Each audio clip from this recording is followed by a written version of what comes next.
All right, get ready to dive deep. Indian politics today, that's the mission. Buckle up. You know, you gave us Laxmikanth's Indian Polity, both the 10th and 11th editions. Yeah. And I gotta say, it's incredible. It's a whirlwind of information. Yeah, Parties with brooms and conches as symbols. it's a lot. A doctrine named after a prime minister. Yeah, Color me intrigued. Let's go. absolutely. Let's jump right in. Okay, you first. What's fascinating about India's political system is that it mirrors its society. Vibrant, diverse, always changing. As India rises as a global power, Right. understanding how its politics work is crucial, Absolutely. It's like looking under the hood. Yeah, exactly. Okay, so first off, Yeah. the number of political parties is mind-boggling. Yeah. Over 2,300 registered unrecognized parties as of 2019. Right. That's on top of the national and state parties. There's a lot to keep track of. It's crazy. Well, think about it. India is vast, right? It's incredibly diverse. That means a ton of different opinions and interests. Mhm. And then add in the fact that almost everyone over 18 can vote. Right? You've got the perfect recipe for a multi-party system that's unlike any other. Like a giant political buffet. Exactly. Everyone brings something to the table. And some of those dishes are pretty interesting, to say the least. I mean, Yeah. a broom. Yeah, that's the Amma Admi Party. The Amma Admi Party, right? Exactly. They've really shaken things up. Yeah. Their focus is anti-corruption, everyday public services. Yeah. Like they're sweeping away the old ways of doing things. No, I like that. And then there's the Biju Janata Dal in Odisha. They use a conch shell as their symbol. Okay. They've held power for a while now, focusing on regional development. It's amazing, these symbols, they tell a story. They do. It's like instant recognition. Yeah, absolutely. Now, Laxmikanth talks about the rise of regionalism. Yeah. What's that all about in the context of, all these parties? Imagine it like a tug of war. Okay. National concerns on one side, regional interests on the other. Regional parties, the ones we just talked about, they've become super influential. Right. They champion the needs of specific states or regions. I see. Take the DMK in Tamil Nadu, for example. Okay. They become really powerful, focused on Tamil identity and regional autonomy. They've even impacted national policy decisions. Wow. Yeah, it's a big deal. So it's not just about the quantity of parties, it's where the power lies. Exactly. Are we seeing a shift in the balance then? Definitely. These regional parties, they're often the ones in charge in their states. Oh, interesting. So that gives them a lot of clout.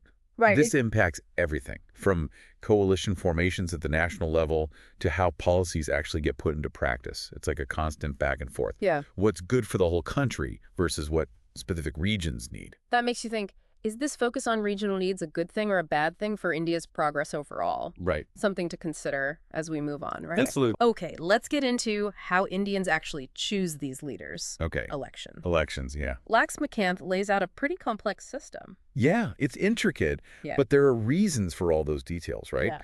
Imagine trying to organize an election for over 900 million voters. Whoa. Yeah, that's a huge job. The Election Commission, they're an independent body. Yeah. That has huge responsibility. Yeah. Free and fair elections. Right. Setting the rules, monitoring the campaigning, overseeing the counting, it's all on them. And they've got to deal with everything. Setting a code of conduct for campaigning, using both paper ballots and electronic voting machines. Right. That's quite a range. It's about adapting. You have to adapt to a vast and diverse electorate. The EVMs, for example, have changed the game. Yeah. They've sped up the counting process, minimized errors, Right. which is crucial in a country as large as India. Speaking of vastness, Laxmikanth points out some crazy differences in the size of constituencies. Oh, yeah. Ladakh, geographically massive. Suits. Lakshadweep, tiny electorate. Yeah. It's like, wow, that's the diversity we were just talking about. Exactly. Geographical and demographic diversity, all in one. It's incredible. And that diversity also plays a huge role in how people vote. Oh, yeah, how so? Indian voting behavior, it's a fascinating puzzle, right? Yeah. It's a mix of social factors, things like caste, religion, language, even the personality of a candidate. Oh, wow.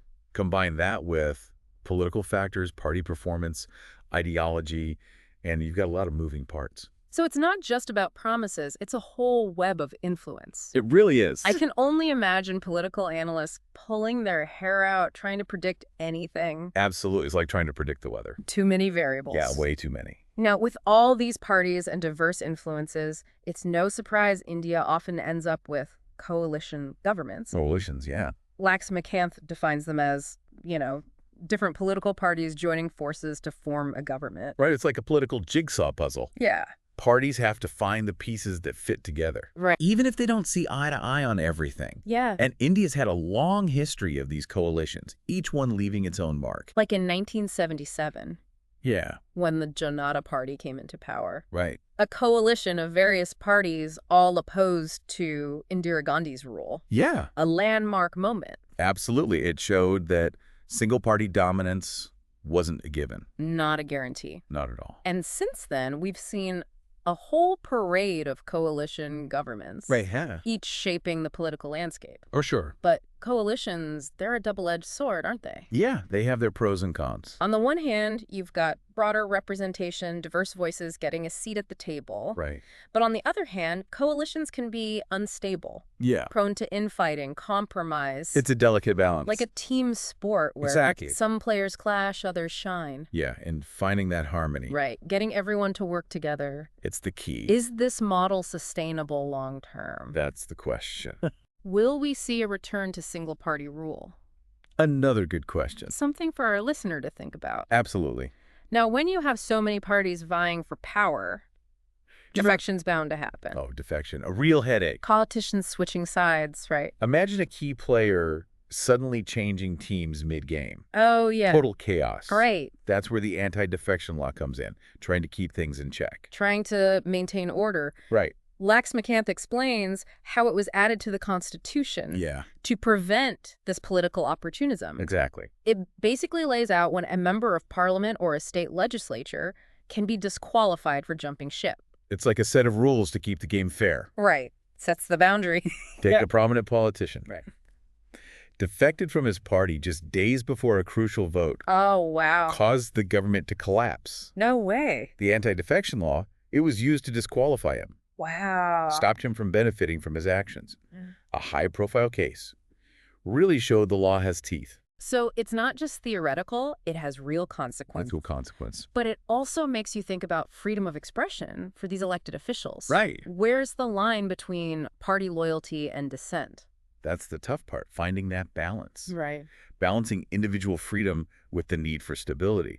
The anti-defection law, even with its limitations, it shows India's commitment to a political system where actions have consequences. Makes sense. You do something, there's a reaction. Cause and effect. Yeah, exactly. And it's not a static law, it's evolved over time. It has. Like in 2003, the 91st Amendment Act, it plugged a loophole, Right. made it harder for politicians to get away with mass defections by claiming, oh, we're a breakaway group. You can't game the system that easily. Nope, not anymore. Exactly. They close that loophole. It's like constantly refining the rules of the game.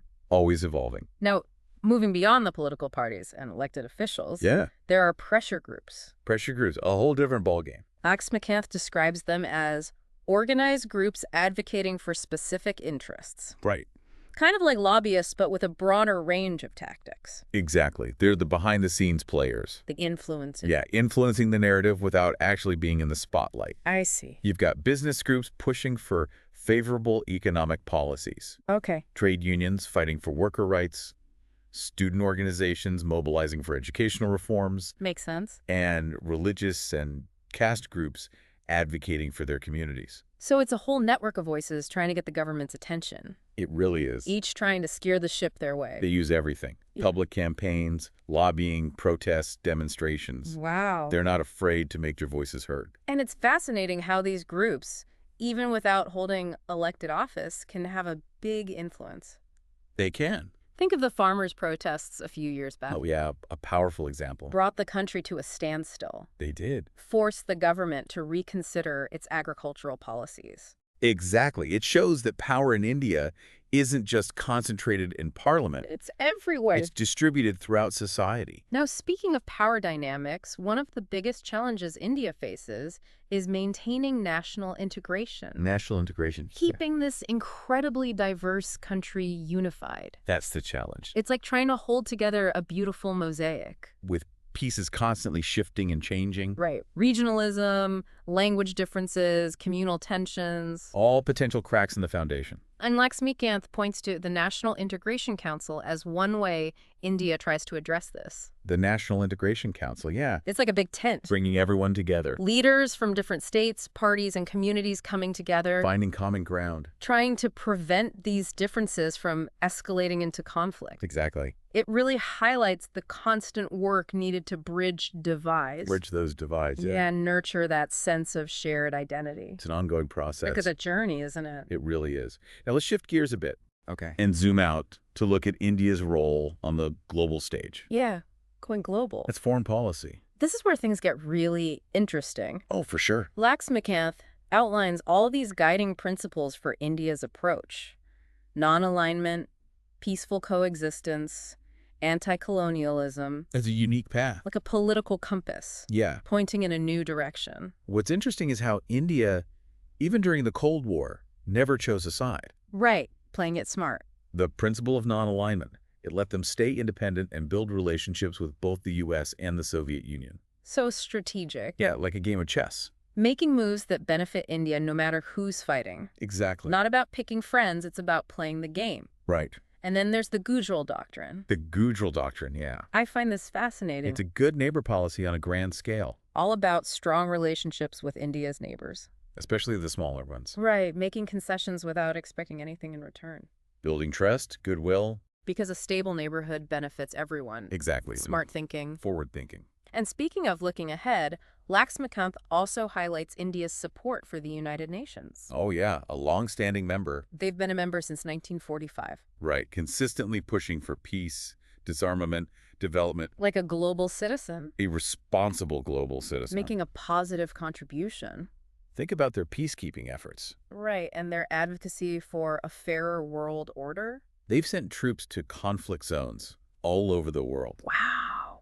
And they've been very vocal about reforming the UN Security Council. Yeah, I've heard about that. Arguing that a major player like India deserves a permanent seat at the table. Makes sense to me. The world's changing, and India wants its voice heard. Absolutely. I mean, let's not forget about India's nuclear doctrine. Right, their stance on nuclear weapons. Laxmikanth is very clear on this. What's their position? Their nuclear doctrine, adopted in 2003, is built on no first use. No first use. It's basically saying, we have these weapons for protection, not aggression. So, deterrence, not attack. Right, a delicate balance between national security and global peace. But achieving a nuclear weapon-free world It's a global effort. requires everyone to work together. It does. A collaborative solution is needed. Absolutely. Laxmikanth doesn't just focus on the big picture, though. Right. He dives into specific regional policies, too. Like the Act East policy. Yeah, what's that all about? It's all about building bridges with Southeast Asia Okay. and the wider Asia-Pacific region. So strengthening ties in a key area. It's a clear signal that India sees the Asia-Pacific as crucial for their future. I see. Building partnerships in trade, investment, security, even cultural exchange. It's like saying, we want to be a part of this. Exactly, a strategic move to connect with a region that's booming economically and technologically. And it's not just talk. No. The Act East policy has led to tangible results. It has. Increased trade, closer cooperation on things like counterterrorism. It's a key part of how India is navigating the 21st century global landscape. So, to sum it up, India's foreign policy is about strategic autonomy. Strategic autonomy, yeah. Building partnerships. And taking an active role in shaping the world. It's come a long way from the days of just non-alignment. It has. Now it's about pursuing national interests confidently. But also being a responsible global player. Right. Finding that balance. Exactly. Now let's jump to the 11th edition of Laxmikanth's Indian Polity for a moment. Okay. There's a whole chapter on the National Commission to review the working of the Constitution. The NCRWC. NCRWC, yeah. It sounds pretty serious. It does. What was their purpose? Imagine a group of experts, right? Okay. They take a good hard look at the Constitution after 50 years. After 50 years, wow. And they ask, is this still working? What needs to change? Like a checkup. Yeah, a checkup for Indian democracy. What did they find? They acknowledged India's progress since independence. Okay. Especially in terms of economic and social development. Yeah. They applauded how resilient Indian democracy is. It's impressive holding together a nation with so much diversity. It is. But I'm guessing they also found some problem areas. They did. They pointed out some persistent challenges. Like what? Poverty, social inequality, gender disparities, Yeah. concerns about corruption, criminalization of politics, a lack of accountability. So, areas where the Constitution's ideals haven't been fully realized, Right. It was a reality check. like call to action. Yeah, urging India to look in the mirror and see the work that still needs to be done. But they didn't just point fingers, they offered solutions too, right? They did. They provided a roadmap for reform. Okay, what kind of reforms? Everything from strengthening fundamental rights to overhauling electoral processes, improving governance. Big changes. They emphasized transparency, accountability, and greater citizen participation. So giving people more power. Exactly, empowering the citizens. One recommendation that stood out to me was adding new fundamental duties to the Constitution. New duties. Interesting. Things like a duty to vote, pay taxes, even foster family values. Shifting the focus from just rights to responsibilities. It's a different perspective. It's like saying democracy is a two-way street. Yeah. Citizens have rights, but they also have a duty to contribute to society's well-being. It makes you think about what it means to be a responsible citizen. It does. So the NCRWC report, it's like a roadmap for a better India. It is. But it's up to the people and their leaders to decide which path to take. The Constitution is a living document, always evolving. And the NCRWC's report contributes to that evolution. Absolutely. Now let's jump back to Laxmikanth's 9th edition for a second. Okay. We're going back in time a bit. Time travel. I want to delve into something that might seem technical, but it's actually really important.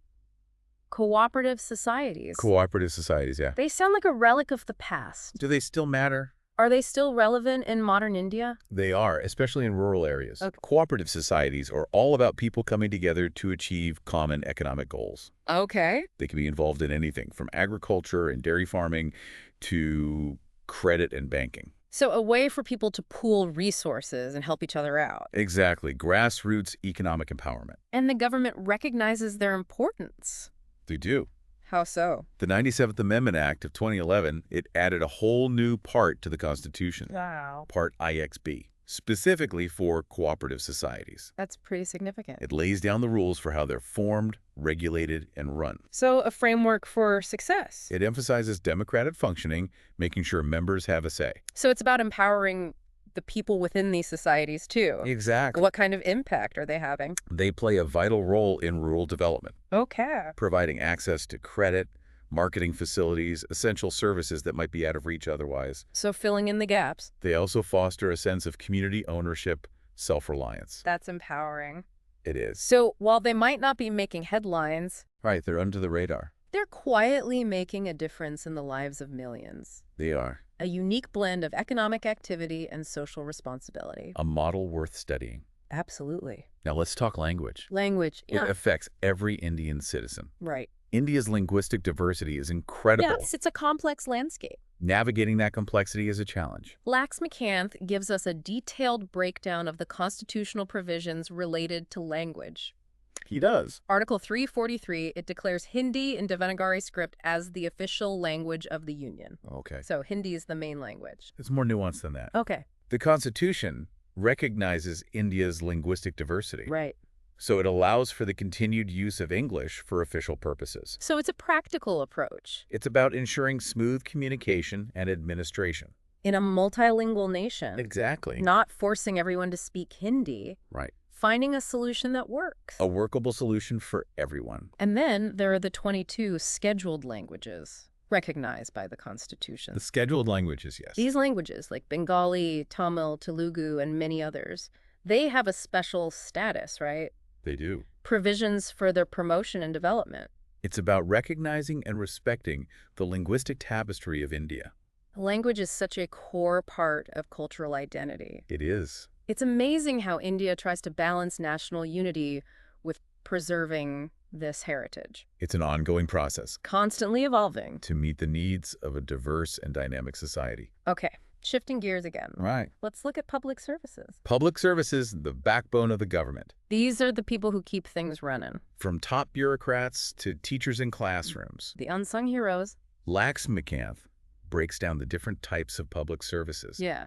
All India services, central services, and state services. It's a system, isn't it? It's a hierarchical system. Designed for efficient administration at all levels. All levels of government, You've got the All India Services. like the IAS and IPS. Yeah. The elite. bureaucrats. Working for both the central and state governments. Ensuring coordination across the country. It's a complex machine. And then the central services, specific to the central government. Right. And the state services, catering to the needs of individual states. That's a well-oiled machine. With different parts working together. To deliver services to the people. And the Constitution provides safeguards for these public servants, right? It does. Ensuring their tenure, protecting them from unfair dismissal. Article 311, for example, lays out a clear procedure for disciplinary action. So it's about accountability, but also protection. Protection from political interference. Finding that balance again. Ensuring public servants are responsible, but also have the space to do their jobs effectively.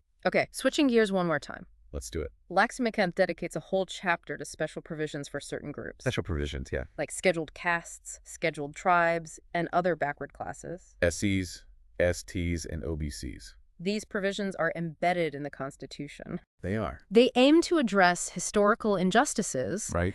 and promote social equality for these marginalized communities. It's about leveling the playing field. Giving those who've been disadvantaged a chance. A chance to catch up. So it's not just about legal equality. It's about creating real opportunities. Recognizing that true equality means addressing the root causes of inequality. Absolutely. And while there are debates about the effectiveness and fairness, There are always debates. there's no denying the impact these provisions have had on empowering these communities. They've made a difference. Laxmikanth also talks about the Anglo-Indian community. The Anglo-Indian community, right? And the special provisions they receive? Nominations to parliament and state legislatures. What's the reasoning behind that? It's recognizing their unique historical and cultural contributions to India. Makes sense. These provisions, even if they're sometimes controversial, reflect India's commitment to inclusivity. It's about making sure even small minority groups have a voice. Every voice matters. It's a reminder that building a truly inclusive society It takes effort, requires taking everyone into account, no matter how small. recognizing that diversity is a strength. Not a weakness. It's about ensuring everyone has a chance to participate fully. In the social, economic, and political life of the nation, It's a vision worth striving for. it is. So we've seen how the system works, but it doesn't just stay the same. Of course not. It's constantly evolving. Laxmikanth talks about these electoral reforms and how they've changed things over time. Right, like fine-tuning a complex machine. Making it run smoother. India has a long history of tweaking its electoral processes. To make them better, more representative. Think of it like an ongoing experiment in democracy, always trying new things, refining the system.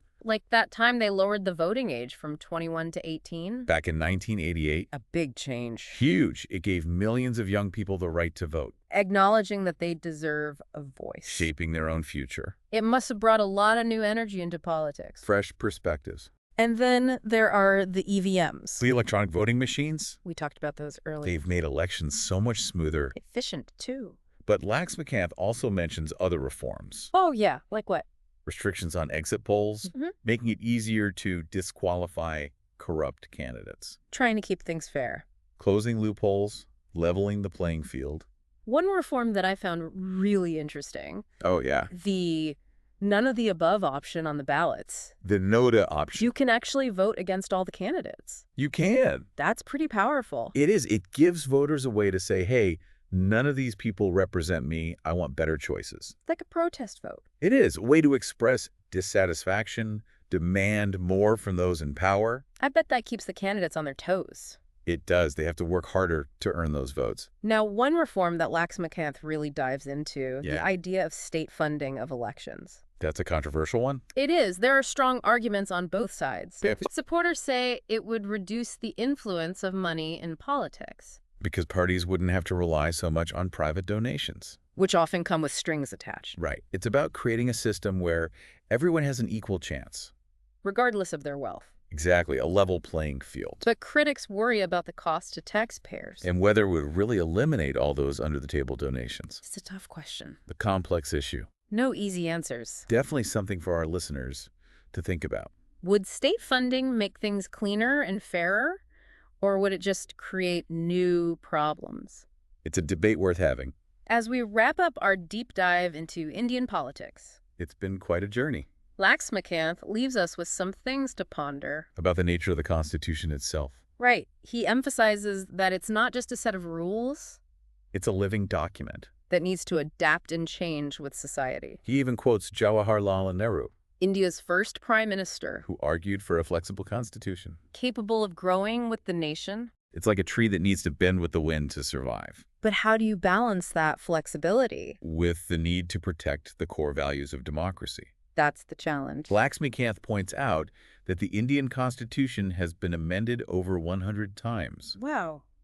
Over 100 times. since it was adopted in 1950. It shows that India isn't afraid to adapt, To evolve, but each amendment comes with a responsibility. right, how do you ensure that these changes, while necessary, don't erode the fundamental principles of democracy? That's where the citizens come in. Absolutely. It's up to them to engage in the debate. Hold their leaders accountable. Make sure the Constitution keeps serving its purpose. Democracy is not a spectator sport. It requires active participation.